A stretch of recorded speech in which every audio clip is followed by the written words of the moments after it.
પુરુષોત્તમ માસ 27મા દિવસની કથા. લેખ ઉપર મેઘ. સોમદેવ નામે એક બ્રાહ્મણ હતો.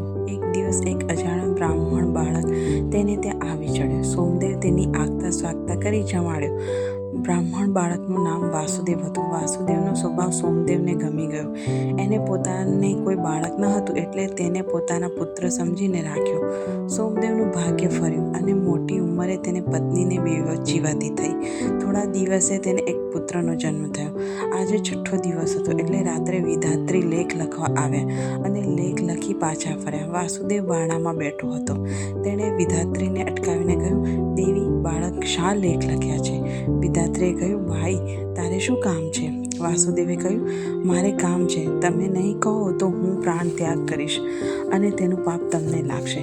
વિધાત્રી પરિસ્થિતિ સમજી ગયા. તેણે કહ્યું, આ પુત્ર 100 વર્ષનું આયુષ્ય ભોગવશે. સ્ત્રી પુત્રનું સુખ નહીં પામે અને દૂધ છાશ વેચીને પેટ ભરશે. આમ કહી દેવી વિધાત્રી અંતર ધ્યાન થઈ ગયા. ભલો ભોળો વાસુદેવ ચિંતામાં ડૂબ્યો, પણ તે શું કરી શકે? તેનું કૂણું અંતર કોરાવા લાગ્યું. 2-3 વર્ષ વીત્યા. તે ફરીથી સોમદેવને ત્યાં પુત્રીનો જન્મ થયો. 6 દિવસ પૂરા થયા. વિધાત્રી દેવી છઠ્ઠીના લેખ લખવા આવ્યા. લેખ લખી વિધાત્રી બહાર નીકળ્યા તો બારણામાં વાસુદેવ બેઠેલો. વાસુદેવે પૂછ્યું, દેવી, આ વેળા પુત્રીના ભાગ્ય લેખમાં શું લખ્યું છે? આ પુત્રી 100 વર્ષનું આયુષ્ય ભોગવશે, પણ વેશ્ય જીવન ગાળીને પેટ ભરશે. આટલું કહી વિધાત્રી ચાલ્યા ગયા. વેશ્ય જીવન શબ્દ સાંભળતા જ જાણે વાસુદેવના માથે વીજળી પડી. તેના હૃદયમાં સખ્ત આઘાત લાગ્યો. થોડો સમય વીતી ગયો અને સોમદેવ તથા તેના પત્ની ગુજરી ગયા. ધીમે ધીમે ઘરની દશા વળતી થઈ. વાસુદેવ સમય વિચારી ત્યાંથી ચાલ્યો ગયો. ભાઈ બહેન બંને અવદશામાં આવી પડ્યા.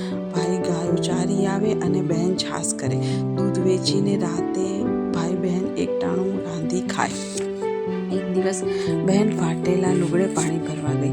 એવામાં એક શહેરની વેશ્યા રથમાં બેસી ત્યાં આવી ચડી. તેની દ્રષ્ટિ આ છોકરી ઉપર પડી. ફાટેલા લુગડામાં રૂપના અંબાર જેવી છોકરી જોઈ તેનું મન લલચાયું. તેણે છોકરી પાસે પાણી માંગ્યું. છોકરી ઘડો ભરી પાણી પાવા આવી ત્યાં તો પેલી વેશ્યાએ તેને લાલચ આપી રથમાં બેસાડી દીધી અને રથ હંકારી મૂક્યો. ભાઈ રાત્રે ઘરે આવ્યો અને બહેનના સમાચાર સાંભળી તે પોક મૂકી રડવા લાગ્યો. એકલો અટુલો ભાઈ રડીને થાકી ગયો અને લોથપોથ થઈ ઊંઘી ગયો. થોડા સમય પછી વાસુદેવ ફરતો ફરતો અહીં આવી પહોંચ્યો. તેણે કહ્યું, ભાઈ, તારું દુઃખ મારાથી સહન ન થયું એટલે હું ચાલ્યો ગયો હતો.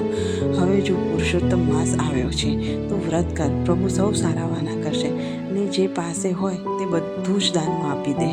બ્રાહ્મણના પુત્રે વાસુદેવના કહ્યા પ્રમાણે કર્યું.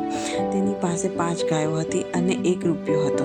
તે દાનમાં આપી દીધો. બીજા દિવસે વિધાત્રી દાનથી 10 ગણું એટલે કે 10 રૂપિયા અને 50 ગાયો લઈને આવ્યા ને કહ્યું કે તારા બાપે આ થાપણ મારી પાસે મૂકી હતી તે લે. બ્રાહ્મણના પુત્રે એ બધું લઈને તરત જ બીજા દિવસે દાનમાં આપી દીધું. વિધાત્રી બ્રાહ્મણ પુત્રનો વિચાર સમજી ગયા. તેમને થયું, જો આ બ્રાહ્મણ પુત્ર એક દિવસ બધું જ દાનમાં આપશે તો હું તેનું સાટું વાળતા થાકી જઈશ. તેના કરતાં વૈકુંઠ લઈ જવો સારો. આમ વિચારી વિધાત્રી દેવી બ્રાહ્મણ બાળકને વિમાનમાં બેસાડી વૈકુંઠ લઈ ગયા. હવે વાસુદેવ ફરતો ફરતો શહેર ગયો અને પેલી વેશ્યાનું ઘર ખોળી કાઢ્યું. લાગ જોઈ તે પેલી બ્રાહ્મણી બાળાને મળ્યો અને આ પાપનો ધંધો છોડી દેવા સમજાવી. તેને પુરુષોત્તમ માસનું મહત્વ સમજાવ્યું. જેમ તારા ભાઈની મુક્તિ થઈ તેમ તારી પાસે જે હોય તે તું પણ દાન કરી દે. બ્રાહ્મણ બાળા વાસુદેવને પોતાનો ભાઈ સમજતી હતી. તેના કહ્યા પ્રમાણે તેની પાસે 100 રૂપિયા હતા તે દાનમાં આપી દીધા. બીજે દિવસે વિધાત્રી પુરુષ વેશ લઈ 10 ગણા રૂપિયા એટલે કે 1000 રૂપિયા અને બ્રાહ્મણ બાળા પાસે ગયા. બ્રાહ્મણ બાળા રૂપિયા લઈ પછી ફરી દાનમાં આપી દીધા. વિધાત્રી ગભરાયા. જો આ પાવન પુરુષોત્તમ માસમાં હું 10 ગણું આપતી જ જઈશ ને બાળા દાન કરતી જશે તો છેવટે કુબેરનો ભંડાર ઠાલવી આપીશ તો પણ ઓછો પડશે. આ સમજી વિધાત્રી તેને પણ વૈકુંઠમાં લઈ ગઈ.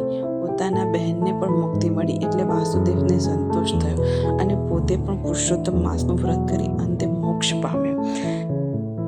જય પુરુષોત્તમ રથ. જેવા તમે 3 ભાઈ બહેનને ફળ્યા તેવા સૌને ફળજો.